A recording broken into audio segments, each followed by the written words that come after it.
গত পরশুদিন বিধানসভা নির্বাচনের ফল ঘোষণা হয়েছে। তৃণমূল কংগ্রেস রাজ্যের ক্ষমতায় আর নেই।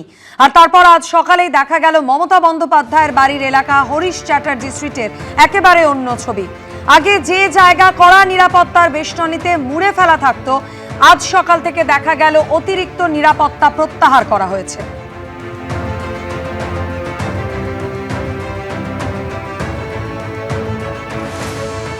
খাঁ করছে মমতা বন্দ্যোপাধ্যায়ের বাড়ির সামনের রাস্তা, এবং এই যে জায়গায় দাঁড়িয়ে রয়েছে, জায়গায় ডান দিকে পুলিশের যে কিয়স্ক বুথ সেটা সম্পূর্ণভাবে খালি করে দেওয়া হয়েছে। আজকে সকাল থেকে একজন পুলিশ কর্মী আর নিরাপত্তার জন্য নেই।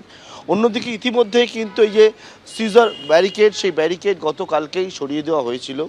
গেটের সামনে যে সকল পুলিশ কর্মীরা এই রাস্তায় গলির মুখে ছিলেন সকাল 6:30টার সময়, সেই সকল পুলিশ কর্মীরাও এখান থেকে চলে গেছেন। একেবারে পুলিশের যে বুথ এখানে করা ছিল, সেই পুলিশের বুথ সম্পূর্ণভাবে খালি হয়ে গেছে। অন্যদিকে একেবারে গলির ভেতরে যে জায়গায় রয়েছে, একেবারে বাড়ির সামনে, সেই বাড়ির সামনে মাত্র কয়েকজন পুলিশ কর্মী রয়েছে। এবং যে বিষয়ে বলা হচ্ছে যে Z+ সিকিউরিটি যেটা পান মমতা বন্দ্যোপাধ্যায়, সেই Z+ সিকিউরিটি সেটা কিন্তু দেওয়া হচ্ছে। অন্যদিকে অতিরিক্ত যে পুলিশ ছিল, সেই পুলিশ কিন্তু বৈধ সিদ্ধান্ত হয়েছে এবং সেই মতো সেই পুলিশ বৈধ হয়ে গেল। ক্যামেরা সাবন জেলার সঙ্গে পার্থপ্রতিম ঘোষ, এবিপি আনন্দ, কলকাতা।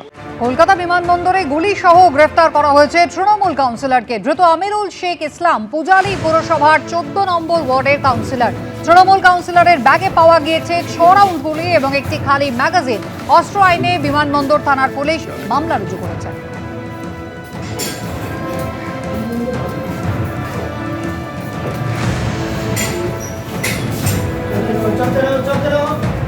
ক্ষমতায় এসেই গুন্ডা এবং চোরেদের বিরুদ্ধে পদক্ষেপ করা হবে বলে আজকে নন্দীগ্রাম থেকে হুঙ্কার দিয়েছেন শুভেন্দু অধিকারী। গুন্ডা ও চোরেদের বিরুদ্ধে ব্যবস্থা নেবেন, পুরনো কেস খুলবেন, নরেন্দ্র মোদীর গ্যারেন্টি পূরণ করবেন। হুঁশিয়ারি দিয়ে কি বললেন শুভেন্দু অধিকারী, দেখুন। বলিদানের মধ্য দিয়ে আজকে পশ্চিম বাংলায় পরিবর্তন, আসল পরিবর্তন হয়েছে। তাদেরকে শ্রদ্ধা জানাবো যে মায়েরা ইজ্জত সংগ্রাম দিয়ে তারা আসল পরিবর্তন আনলেন 4 মে 2026। আমি 11-র পরিবর্তনে ছিলাম আর এবারে আসল পরিবর্তনে থাকলাম। সেটা হলো দুটো মন্ত্র, একটা ধৈর্য আর একটা সহ্য। ওরা যা করেছে আপনারা করবেন না। গোটা রাজ্যের বিজেপি কর্মী সমর্থকদের বলবো, শান্তি রাখুন। ভারতীয় জনতা পার্টিকে একবার মানুষ এনেছে, আমরা এমন ভালো কাজ করব 100 বছর বিজেপি থাকবে। আমরা আমাদের সংকল্পপত্র পূরণ করব। অনুযায়ী প্রোটোকল মেনে এতদিন পর্যন্ত আপনারা জানেন এমসিসি অর্থাৎ নির্বাচনী আচরণবিধি ছিল, যা আজকে কিন্তু শেষ হয়ে যাচ্ছে এবং আগামীকাল চলতি বিধানসভা তার মেয়াদও কিন্তু শেষ হয়ে যাচ্ছে।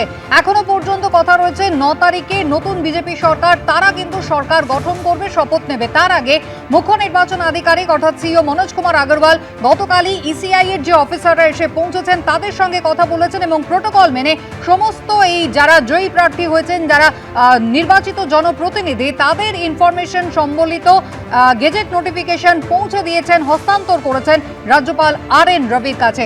বেরোনোর পথে কি জানিয়েছেন সিইও মনোজ কুমার আগরওয়াল, দেখুন। কথা নেই, এটা তো আপনি অনারেবল লোক ভবন সঙ্গে কথা করবেন, এটা আমার কোনো ইখতিয়ার নেই। আমরা জানালাম যেটা একটা স্ট্যাচুটরি কাজ আছে, election commission after election notify করে এনি জেনারেল ইলেকশন কি এমপি হয়েছে কি এমএলএ হয়েছে, এখানে অ্যাসেম্বলি ইলেকশন ছিল, ওরা একটা লিস্ট করে গেজেট নোটিফিকেশন করে দিয়েছে কি এ আমার এমএলএ হয়েছে অমুক সিট থেকে। এখন অ্যাসেম্বলি কনস্টিটিউট করা বাকি কাজ যেটা আছে ওটা লোক ভবনে আছে, ওটা কোনো ইসিআই রোল নেই।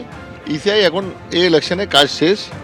এটা ফাল্টাতে যেটা ইলেকশন আছে আপনার কাউন্টারমান্ড হয়েছিল, ভোটে হেরে ধরাশায়ী হয়েছে তৃণমূল কংগ্রেস। মমতা বন্দ্যোপাধ্যায় তিনি নিজে পরাজিত হয়েছেন, কিন্তু তারপরও মুখ্যমন্ত্রীর পদ থেকে পদত্যাগ করবেন না তা কিন্তু তিনি জানিয়ে দিয়েছেন। আইন বিশেষজ্ঞরা কি বলছেন?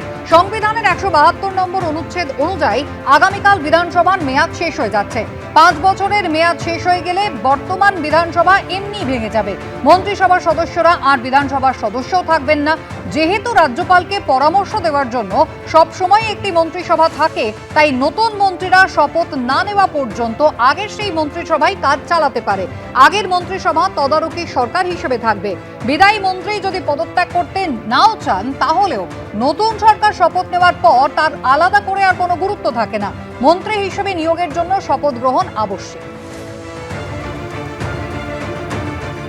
সংবিধানের 164 নম্বর ধারা বলছে যে chief minister and other ministers shall hold the office during the pleasure of the governor.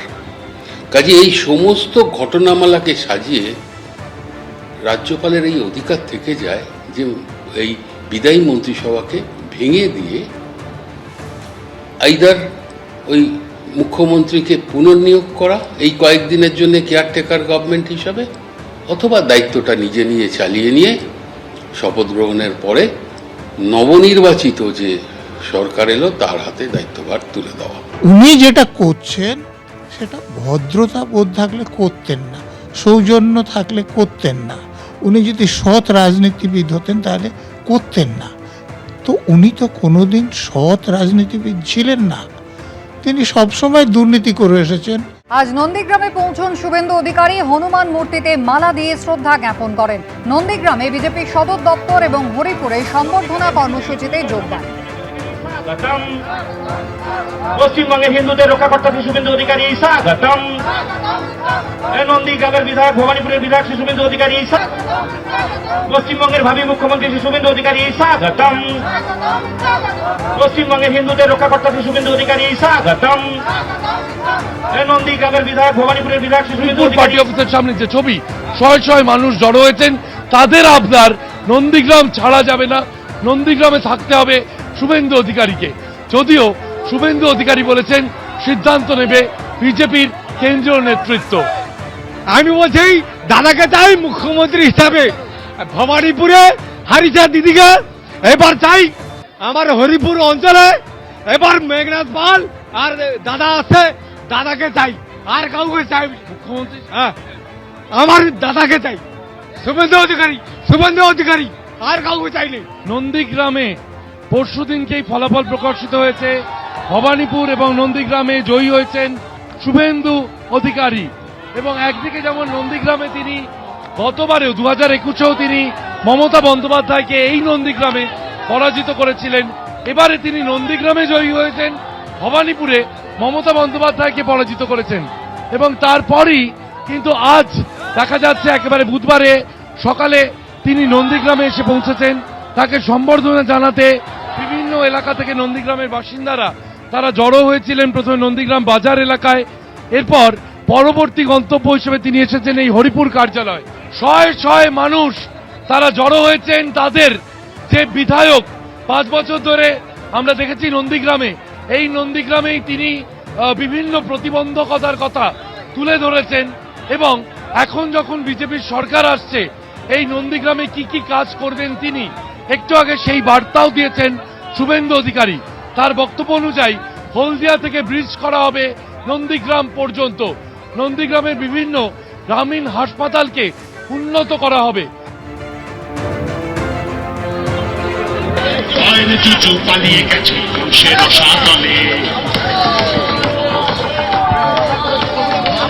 Bharat মাতা কি, ভারত মাতা কি। 9 তারিখের পরে পুলিশের অনুমতি নিয়ে বিজয় মিছিল করবেন শান্তিতে। এখন এই 2-3টে দিন আর বিজয় মিছিল করবেন। লোকের, সাধারণ লোক, দেখুন একটা লোক অপরাধী হতে পারে, তার বাবা মা, তার বাড়ির ছেলে মেয়ে, ছোট বাচ্চারা অপরাধ করেনি। আপনারা, আমি সবাইকে আপনাদের মাধ্যমে, যেহেতু চ্যানেল লাইভ সবাই আছে, করবেন না ওপিসি। ওরা ভবানীপুরের লোক যা করার করে দিয়েছে। এবিপি আনন্দ, এগিয়ে থাকে, এগিয়ে রাখে।